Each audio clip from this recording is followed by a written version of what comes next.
மார்கழி மாதத்தில் வரும் திருவாதிரை நட்சத்திரமும் பௌர்ணமியும் இணைந்து வரும் நாளில் ஆருத்ரா தரிசனம் சிவாலயங்களில் கொண்டாடப்படுகிறது. சிவபெருமானுக்கு வருடத்தில் 6 முறைகள் மட்டுமே அபிஷேகங்கள் நடைபெறும்.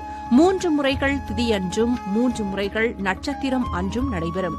அந்த வகையில் மார்கழி திருவாதிரை அன்று அதிகாலை முதலே நடராஜருக்கு மகா அபிஷேகம் நடைபெறும். சிதம்பரவாசனே சிவகாமி நேசனேவா, உன்னடனத்தை காணவே பாடி வந்தேன் தேவனே, நலம் பெற அருளேவா. ஓம் தில்லை நடராஜனே. எண்ணியதெல்லாம் நல்லபடியாக நடந்தேறும் மனமே, புண்ணியமலையாம் அருணாச்சலத்தை வலம் வருவாய் தினமே. சிவாய நமக. ஓம்